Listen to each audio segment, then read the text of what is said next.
Assalamualaikum warahmatullahi wabarakatuh. Perkenalkan, nama saya Ananti Noftiani dengan NPM 5421123001, Prodi Argoteknologi semester 2, Fakultas Sains Terapan Universitas Surya Kencana. Di sini saya akan menjelaskan tentang suatu bakteri yang ada di dalam agar-agar dari eksperimen yang kelas saya lakukan. Pertama-tama yaitu cara membuat agar-agarnya. Bahan-bahan yang digunakan yaitu 10 gram gula putih atau 1 sendok makan, 1 bungkus agar-agar Divco, dan 750 ml air sesuai petunjuk dalam labelnya. Selanjutnya cara pembuatan. Yang pertama yaitu tuangkan agar-agar lalu masukkan ke wadah. Yang kedua, tambahkan air lalu aduk hingga larut. Yang ketiga yaitu panaskan larutan tersebut dalam pemanasan air hingga mendidih sampai sering diaduk-aduk hingga agar-agar larut. Yang keempat, adonan agar dibagi dua, 375 ml tetap tanpa gula, dan nomor 5 sebanyak 375 ml larutan agar tambah 10 gram gula, aduk sampai tercampur rata. Yang ke-6, tuangkan sekitar 50 ml agar-agar manis dalam keadaan panas, masukkan ke cetakan dan 3 wadah ditutup dengan plastik penutup sehingga wadah lainnya dibiarkan terbuka. Yang ke-7, lakukan langkah tersebut untuk agar-agar tawar juga. Yang ke-8, biarkan semua agar membeku. Tempatkan agar-agar tersebut pada tempat-tempat ini, yaitu yang pertama ada kulkas, yang kedua ada kamar mandi, dan yang ketiga adalah ruang TV. Baik, yang pertama yaitu manis dan tidak manis dalam wadah tertutup dan terbuka di dalam kulkas.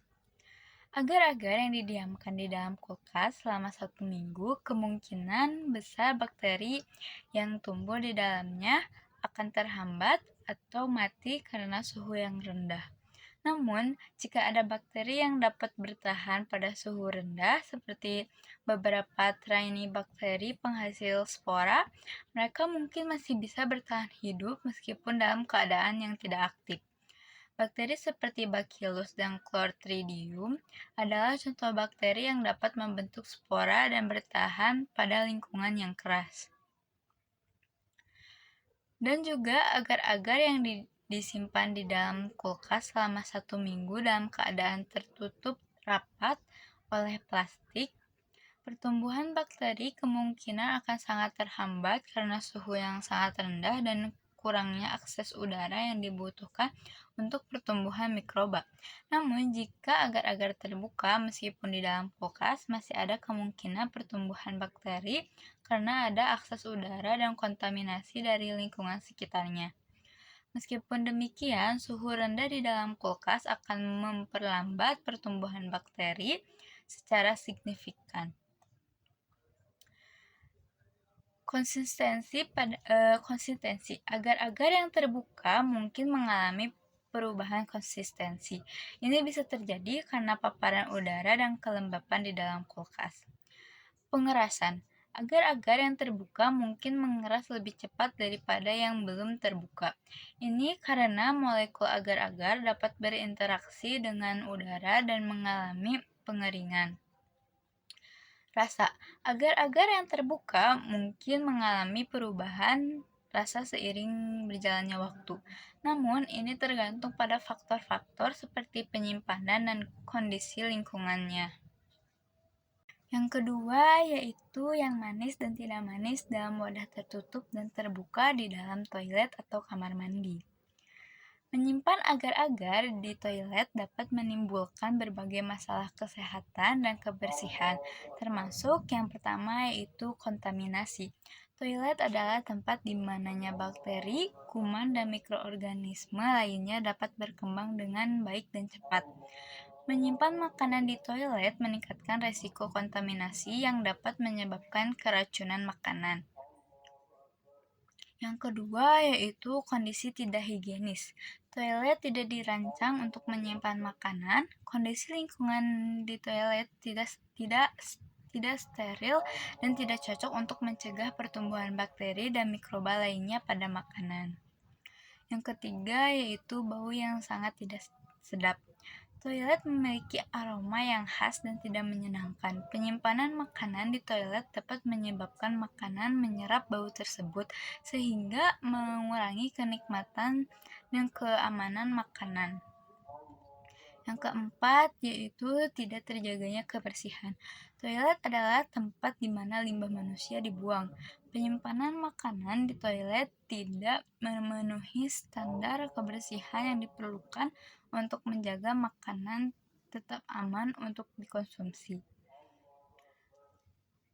Bakteri yang ada di agar-agar yang disimpan di toilet yaitu yang pertama Staphylococcus aureus, kedua Clostridium difficile atau C. difficile, dan yang terakhir Pseudomonas aeruginosa. Agar-agar sendiri biasanya steril dan tidak mengandung bakteri karena diproses secara hati-hati sebelum dijual. Namun, jika agar-agar manis terbuka atau terkontaminasi dengan bahan lain setelah diproses, ada kemungkinan bakteri dapat tumbuh di permukaannya. Agar-agar yang tawar dan yang tertutup juga dapat terkontaminasi jika terpapar dengan bakteri dari lingkungan sekitarnya. Jadi penting untuk menyimpan agar-agar dengan baik dan memastikan kebersihannya untuk mencegah pertumbuhannya bakteri. Menyimpan agar-agar di toilet adalah praktik yang sangat tidak dianjurkan dan dapat membahayakan kesehatan manusia yang mengkonsumsinya. Yang terakhir yaitu yang manis dan tidak manis dalam wadah tertutup dan terbuka di dalam laboratorium atau TEFA. Kemungkinan besar bakteri akan tumbuh pada agar-agar yang didiamkan di TEFA selama 6 hari. Agar-agar adalah media pertumbuhan yang baik untuk mikroorganisme, termasuk bakteri.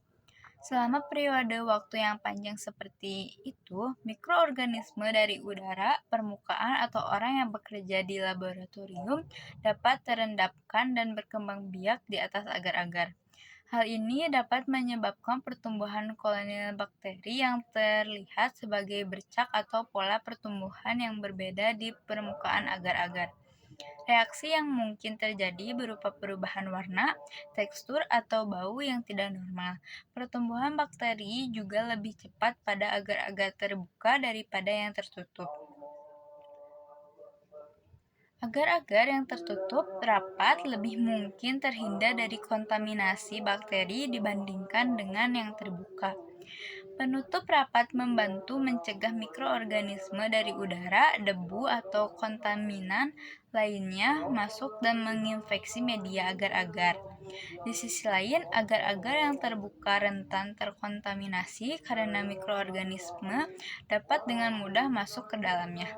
Oleh karena itu, menjaga agar-agar tertutup rapat ketika tidak digunakan dapat membantu mengurangi resiko kontaminasi dan menjaga agar-agar tetap steril untuk eksperimen atau kultur bakteri.